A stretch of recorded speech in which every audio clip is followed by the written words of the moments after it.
नौजवानों के प्रति भी यह बजट बहुत ही बेरुखी का इजहार करता है। जो इकोनॉमिक सर्वे आया उसमें कहा गया कि आधे नौजवान, आधे बेरोजगार, वो रोजगार के काबिल ही नहीं है। तो स्किल इंडिया क्या कर रहा था? स्किल इंडिया था या किल इंडिया था? वो क्या था? वो क्या था? और अब फिर बात हो रही है कि हम 1 करोड़ नौजवानों को इंटर्नशिप कराएंगे। ये सरकार बहाना ढूंढ लेती है किसी भी मामले में कंपनी को मदद करने का, कॉरपोरेट को मदद करने का। 500 कंपनियों को आप जो इंटर्नशिप के लिए पैसा देंगे तो बेरोजगारों को कम देंगे, कंपनियों को ज़्यादा देंगे। और उससे पैदा क्या करेंगे आप? अग्निवीर की तरह एक कंपनी वीर पैदा करेंगे। श्री राजाराम सिंह जी, श्री राजाराम सिंह जी।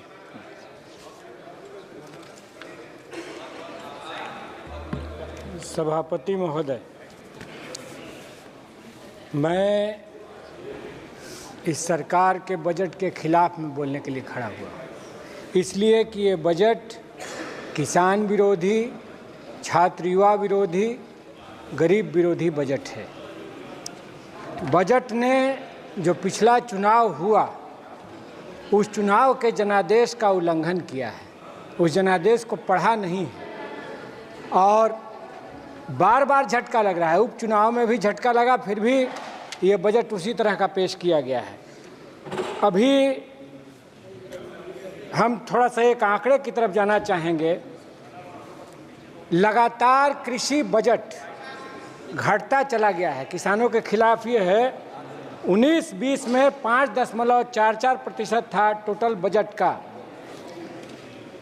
21-22 में 5.8% हुआ, 0.8% हुआ।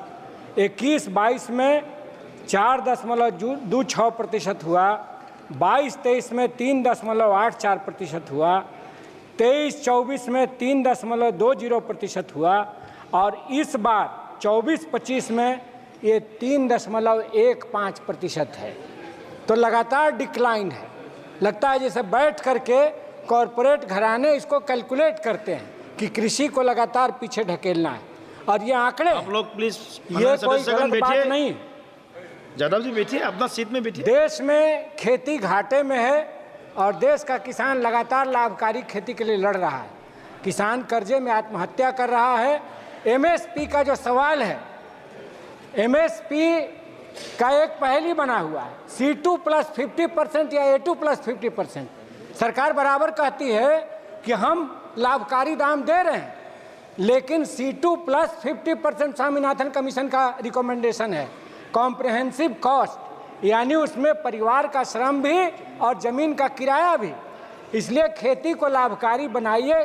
किसानों की लंबित मांग जो है, जिसके साथ आपने समझौता किया है, उसको आप लागू करिए। आपने लिखित दिया है बजाबता सिंघू बॉर्डर पर शहीद किसानों का स्मारक बनाने का और ये तमाम चीज़ें। दूसरी बात मैं कहना चाहता हूँ, नौजवानों के प्रति भी यह बजट बहुत ही बेरुखी का इजहार करता है। अव्वल तो जो इकोनॉमिक सर्वे आया उसमें कहा गया कि आधे नौजवान, आधे बेरोजगार, वो रोजगार के काबिल ही नहीं है, अनएम्प्लॉयबल हैं। तो स्किल इंडिया क्या कर रहा था? स्किल इंडिया था या किल इंडिया था? वो क्या था? वो क्या था?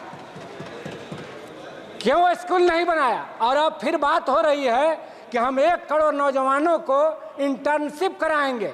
ये सरकार बहाना ढूंढ लेती है किसी भी मामले में कंपनी को मदद करने का, कॉरपोरेट को मदद करने का। फसल बीमा में 3 गुना ज़्यादा कॉरपोरेट को दिया गया, 1/3 किसान को दिया गया। और इसमें भी 500 कंपनियों को आप जो इंटर्नशिप के लिए पैसा देंगे तो बेरोजगारों को कम देंगे, कंपनियों को ज़्यादा देंगे। और उससे पैदा क्या करेंगे आप? अग्निवीर की तरह एक कंपनी वीर पैदा करेंगे, कंपनी वीर पैदा करेंगे। और फिर ये जो 1 करोड़ नौजवान कुछ दिन इंटर्नशिप लेकर के लौटेंगे देहात में, वे कैसे जिएंगे? आप कम वेतन पर इंटर्नशिप के जरिए आप कंपनियों की सेवा उनसे करवाना चाहते हैं। हम आपसे कहना चाहते हैं कि जो टैक्स जो आपने तय किया है, इसलिए मैं कह रहा हूं कि कॉरपोरेट की सरकार है, गरीबों के खिलाफ सरकार है। टैक्स में आप जो 60% आम आदमी है उससे आपने 60% टैक्स तय किया है, और जो रिच हैं, सुपर रिच हैं, उनसे आप मुश्किल से 2% टैक्स लेते हैं। तो कैसे स्वास्थ्य और शिक्षा पर खर्च होगा, कैसे ओपीएस लागू होगा, ओल्ड पेंशन स्कीम, कैसे विकलांगों को, गरीबों को 3,000 प्रति महीना मिलेगा सामाजिक सुरक्षा पेंशन। आप सुपर रिच को लगातार छूट दे रहे हैं। और हम आपसे कहना चाहते हैं कि अपने क्षेत्र की कुछ मांग रखना चाहते हैं। बिहार के विशेष पैकेज पर चर्चा जो चल रही है लगातार, इस सरकार ने विशेष पैकेज नहीं दिया। मैं उस समय बिहार विधानसभा में था जब झारखंड के साथ बंटवारा हुआ था। बिहार 450 करोड़ के डेफिसिट में था और झारखंड 2700 करोड़ के बेनिफिट में था। इसीलिए विशेष राज्य दर्जे की मांग उठी थी। उस समय Advani ji deputy prime minister थे और बिहार से सर्वदलीय शिष्टमंडल आया था मिलने। भाजपा अपोजिशन में थी और उस समय ये मांग उठी थी। आज इस सरकार ने विशेष राज्य का दर्जा नहीं दिया। और जो 3 सवाल थे, महोदय 1 मिनट, ये बहुत क्रूशियल क्वेश्चन है इसलिए 1 मिनट समय दिया जाए।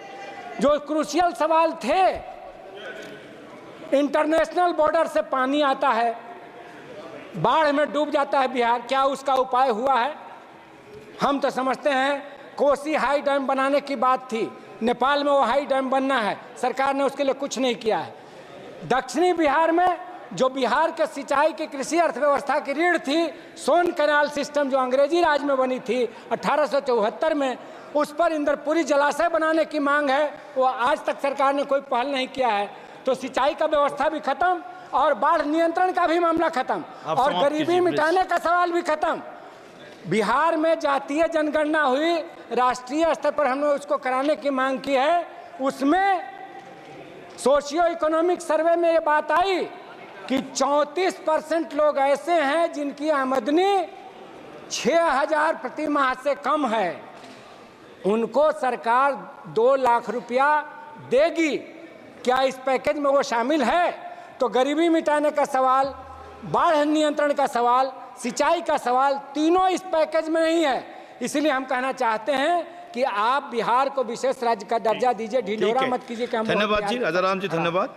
हम अपने क्षेत्र की 2 मांग, 1-2 चौहान जी सर, 1-2 मांग उठाते हुए अपनी बात खत्म करते हैं। आप खत्म कीजिए, आप समय हो गया आपको। एक बारून बिहटा रेलवे लाइन का निर्माण शीघ्र हो। आप बाद में डालमिया नगर नौजवानों के प्रति भी यह बजट बहुत ही बेरुखी का इजहार करता है।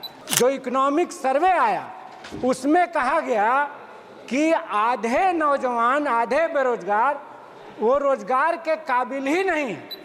तो स्किल इंडिया क्या कर रहा था?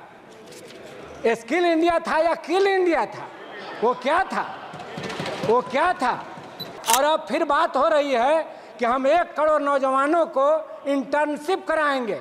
ये सरकार बहाना ढूंढ लेती है किसी भी मामले में कंपनी को मदद करने का, कॉरपोरेट को मदद करने का। 500 कंपनियों को आप जो इंटर्नशिप के लिए पैसा देंगे तो बेरोजगारों को कम देंगे, कंपनियों को ज़्यादा देंगे।